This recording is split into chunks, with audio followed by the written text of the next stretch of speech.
उन प्राणियों को सत्संग अच्छा नहीं लगता, कुनीन जैसा कड़वा लगता है। और ये सत्संग के वचनों में एक मेडिसिन भी है इन पाप नाशकरण की। इसको न चाहते हुए सत्संग को सुनना चाहिए, चाहे मन तो कितनी बकवाद करे, इसकी तो आदत से ये तो कहा करें ना।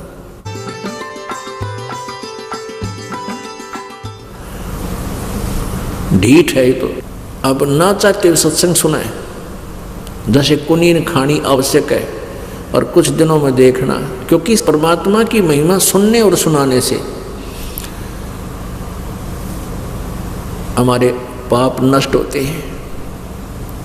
कुछ ऐसे पाप हैं जो वाणी से ही नष्ट होते हैं, इसलिए ज्ञान यज्ञ अति आवश्यक है। 5 यज्ञ आवश्यक है। एक यज्ञ है धर्म की, एक यज्ञ है धर्म की, और दूसरी यज्ञ है ध्यान, और तीसरी यज्ञ हवन की, चौथी यज्ञ प्रणाम, और 5वीं यज्ञ ये ज्ञान है। एक यज्ञ है धर्म की, यानी यहाँ पर 5 यज्ञ होती हैं प्रत्येक समागम में। यहाँ क्या होता है कि यहाँ पर पिछली बार जो है 3 क्विंटल यानी 32 पीपे जो है घी के हवन हुए थे, 15 लीटर का एक पीपा, यानी 3 क्विंटल का घी का, देसी घी का हवन हुआ। ये हवन यज्ञ है। अब भी जितने पाठ होते हैं उस हिसाब से, और फिर कुछ ज्योति चढ़ाते हैं भक्तजन अपना हवन कराने के लिए, उनका इकट्ठा भी करते हैं, और वैसे भी लगातार ज्योति चलती रहती है अखंड दिन रात। यहाँ पर ये सामने जो ज्योतियाँ चल रही हैं, जैसे 300 पाठ हो गए तो 1 किलो का 3 दिन में हवन हो जाता है। 3 दिन अखंड हवन चलेगा। तो ऐसे 300 पाठों की 300 किलो जो है ना घी हम हवन करते हैं, तो 3 क्विंटल घी हवन हो जाता है एक समागम में। 1 महीने में 6 क्विंटल। तो कहना है एक यज्ञ है धर्म की, जहाँ भंडारा चलता है, दिन रात भंडारा अखंड। चाहे रात ना आ जाओ को दुखी सुखी भक्त यहाँ पर पहुँच जाओ मालिक के दरबार में। आधी रात में चाय चाहिए चाय मिलेगी, दूध चाहिए दूध मिलेगा, कोई बीमार शमार रहता है, और भंडारा भोजन मिलेगा। परमात्मा के बच्चा ने मिलकर ये सेट बना लिया, पंखे ला लिए हैं, बढ़िया मैट बिछा रखे अपने परमात्मा की प्यारी आत्माओं के लिए, और बैठा कर मालिक अपनी चर्चा सुना रहा अपने बच्चों को। तुम कितनी पुण्यात्मा हो सोच नहीं सकते, क्योंकि लाल को अपनी कीमत का पता नहीं होता, जोड़ी समझता है। इस दास को मालूम आप कितनी पुण्यात्मा हो, चाहे कोई रिक्शा चालक है, चाहे गरीब है, चाहे अमीर है। अमीर और गरीब होना अलग बात है, लेकिन भक्ति संस्कार आपके एक जैसे हैं, बहुत अच्छे। तो यहाँ जो एक यज्ञ है धर्म की, यहाँ भंडारा चलता है परमात्मा का 3 दिन देसी घी का, हर तरह स्वदेशी घी यानी गाय भैंस के दूध घी से ही यहाँ पर सब प्रसाद बनता है। और दूसरी यज्ञ है ध्यान। आप ये सत्संग सुनते हो, ये मेडिटेशन का भी काम करता है, क्योंकि जब सत्संग सुनते हो तो परमात्मा का चिंतन होता है, प्रभु के बारे में जानकारी होती है, अंदर अंदर एक विशेष कसक पैदा होती है, रह रहकर मालिक का ध्यान ही आता है, परमात्मा ने ये किया, परमात्मा ऐसे थे। तो ये भी ये एक मेडिटेशन, यही मेडिटेशन होता है। जैसे ये हठ योग मेडिटेशन हम नहीं मानते, संत मते में नहीं है। परमात्मा कहते हैं साधो मुझे सो सतगुरु मन भावे, जो सहज समाज बतावे, आँख ना मुंदे कान ना रुंदे, ना अनहद उलझावे। अनहद कहते अंदर कान आँख मीच कर अंदर वाणी सुनो, अनहद नाद सुनो। कहते इनमें जो उड़ जाता है वो मुझे अच्छा नहीं लगा, वो ठीक नहीं है। जो सहज समाध बतावे। सहज समाध कैसे होती है? जैसे हाली बीज धुन और पंथी से बतरावे और वह में खंड पड़े नहीं, ऐसे ध्यान लगाओ। It is meditation. जैसे हाली बीज बोता है, हल के पीछे, बैलों के पीछे एक हल होता है, हल के पीछे एक पाइप सी होती है जिसमें अगर बीज छोड़ दे उसने ओरना बोला करे। और जैसे रास्ते के साथ साथ उसने हल जोत रखा है, और कोई अतिथि आ जाता है, पंथी राह चलता, और कोई बात पूछता है, रास्ता पूछता है, तो वो उससे बात भी कर रहा है और साथ में एक हाथ से बीज को छोड़ता हुआ अपने हल को नहीं रोकता। वो उसका ध्यान तो अपने बीज में है, हाथ ऐसे सेट कर रखा है उसने, उसका ध्यान है, बैलों को भी टोक देता है और उस पंथी को रास्ता भी बता रहा है, आप सीधे चले जाना, आप ऐसे करना, लेकिन रह कर ध्यान उसका बीज छोड़ने पर है, कहीं ज़्यादा कम ना छूट जाए हाथ से। जैसे हाली बीज धुन पंथी से बतलावे, वाम खंड पड़े नहीं ऐसे ध्यान लगावे। जो पतिव्रता पति से राती आन पुरुष नहीं भावे, बस पी हर में सुरत प्रीतम में ऐसे ध्यान लगावे।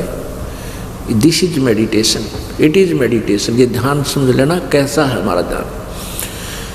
अब जैसे आप वैसे सिमरन करते ही हो, जब आप किसी काम करते हो, कोई भी कार्य करते हो, ऑफिशियल काम में ज़्यादा डिस्टर्बेंस मानते हैं, लेकिन ऑफिशियल काम करते करते भी वह कसक माल की रह कर अंदर रहनी चाहिए हमारे। अब इस बात को आप समझ जाओगे। एक व्यक्ति ने 50,000 रुपये लोन लिया, लड़की की शादी और सारी व्यवस्था करनी थी, तिजोरी में यानी सेफ में रख दिए, और चलते समय कहीं जाना था निमंत्रण देने के लिए, सेफ खोल कर किराया निकाला और जल्दी का मारा कि किसी कारण से वो लॉक करना भूल गया सेफ को, और पहुंच गया 200 किलोमीटर। उस पुराने समय की बात है, चल आजकल भी ऐसा ही आता, आजकल तो मोबाइल हो गया, जब फ़ोन करते संभालिए चाबी ने, यानी पुराने समय की बात है। तो वो चला गया अपनी रिश्तेदारी में लगभग 200 किलोमीटर। शाम के समय उसको याद आया जब खाना खाने लगा,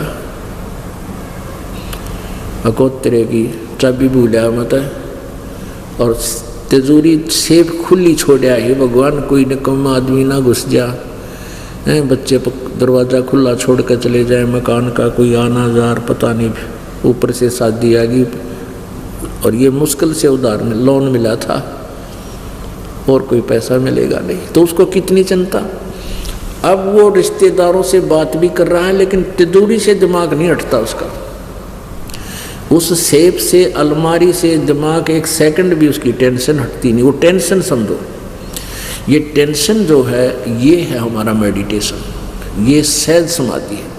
यह हटाए भी ना हटे, जब आपका या कसक लग जाएगी, वो कसक कैसे लगेगी। आगे गए ना बावड़े रहते भी सब जाही, बिन साहेब की बंदगी की ते ठोर ठिकाना नहीं। जैसे मोती ओस का ऐसी तेरी आव, गरीबदास कर बंदगी बहुर ने ऐसा दाव। अब परमात्मा की बारे में जब हमारे हृदय में यह जगह बन जाएगी कि ना तो मनुष्य जीवन बार बार मिलेगा, और मनुष्य जीवन मिल गया तो ज्ञान नहीं मिले कि मनुष्य जीवन चाटाएंगे खाम, वो तो फिर एक पशु जैसा धंधा, तो एक असंख्य बार जन्म हो जाओ मनुष्य का। जैसे मोक्ष नहीं हुआ, परमात्मा प्राप्ति नहीं हुई, तो आपके अंदर एक विशेष कसक बनेगी। और ये कसक जो है, जैसे आप कोई ऑफिशियल काम भी करते हैं तो भगवान की भूल नहीं पड़ सकती, भले ही सिमरन नहीं हो सकता, लेकिन वो चिंतन नहीं छूट सकता। परमात्मा की याद, भगवान ने ऐसा है, वेदों में ऐसा लिखा है, ये रह कर हमने तो एक ऐसा माहौल बनाना है, एक ऐसा रूटीन बनाना अपने दिमाग का कि ये बकवादा तट के भगवान के चरणों में ही लगा रहे। ये मान की वाणी याद आने लग जाएंगी जब आप कोई रिटर्न कार्य करते हो। सुखदेव ने 84 भुगती बना पजावे खरवो, तेरी क्या बुनियाद पुरानी तू पेंडा पंथ पकड़वो। कि इस तरह की बातें याद आवेंगी कि सुखदेव जैसे ऋषि भी सत्साधना ना करने से गदा बना कुमार के माटी डोई। और परमात्मा कहते तेरी क्या बुनियाद प्राणी, तू पेंडा पंथ पकड़ो। पेड़ा माने पंथ माने वे ऑफ वर्शिप, पूजा की विधि, पूजा का मार्ग, ये अकॉर्डिंग टू द शास्त्र, ये पकड़। तेरी क्या बुनियाद है, तू अटपट करने लग रहा है, अपनी मन मर्जी से साधना कर रहा है। तो कहने का भाव ये है पुण्यात्माओं, परमात्मा की जो वाणी कहते हैं, एक यज्ञ है धर्म की, दूसरी यज्ञ है ध्यान, और तीसरी यज्ञ ये हवन की। अब हवन कैसे करते देखे हमने, ये भट्ट बाड़ा करते, गेर का लकड़ी बड़ा कुंड बना लेते, उसमें गेर का लकड़ चंदन का लकड़ी और स्वाहा स्वाहा लोटे भर गेरे, उनका कोड़ा घर तक पड़ा हुआ था, गिरनिए थे। अब उस लकड़ी के द्वारा हवन करने से लकड़ी भी जलती है, लकड़ी से कार्बन डाइऑक्साइड पैरेलल बराबर बनती जा रही है। और हम हवन कैसा करते हैं, एक 100 ग्राम, इसमें मेरे ख्याल में 100 ग्राम रुई नहीं लगी हमारी इन ज्योतिया में, ज्योति जला रखी, और इसमें अब के लगभग 2.5 क्विंटल से भी ज़्यादा हवन होगा। पिछली बार 3 क्विंटल और 30 किलो किया था हवन, तो मुश्किल से 200 ग्राम 150 ग्राम जो है ना रुई लगी होगी, और 3 क्विंटल से भी 30 किलो ऊपर हवन हो गया। और जब लकड़ियाँ तो करीबन मन 1 क्विंटल गेला लकड़ी जो फूकनी पड़े इनमें, तो वो कार्बन डाइऑक्साइड साथ में। तो परमात्मा ने जो तरीका बता रखा है कि एक ज्योति लगा दो, हवन हो रहा है। हवन घी के प्रज्वलित होने से ही हवन होता है। भगवान की चर्चा कभी करो, किसी समय करो, वो अलग है, वो ज्ञान चर्चा है। तो तीसरी यज्ञ है हवन की, या हवन भी होता। चौथी यज्ञ प्रणाम। एक प्रणाम करने से भी एक यज्ञ का पुण्य आपको प्राप्त होता है। पर हृदय से न देखा देखी नहीं लौटना है कि सारे लौटे हैं मैं भी लेट जाऊं, प्रणाम करना है ना, बूंदा सा लगूंगा एकला खड़ा रहा था, ये को प्रणाम नहीं है, उसका अकाउंट नहीं होगा। कहते हैं जय गोपाल दंडवत करो, चाहे पैरा पड़ प्रणामे, पर दुआ करो दिल पाक से है, वो असला असल सलाम। जब प्रणाम करो दिल पाक से, पवित्र हृदय से, सच्चे दिल से, अपना परम कर्तव्य जानकर, इस मिट्टी को मिट्टी जानकर, और प्रणाम करो। इससे अभिमान खत्म होगा। अभिमान जीव का सबसे बड़ा शत्रु है। जब तक हमारे अंदर अहंकार है, भगवान निकट नहीं आ सकता।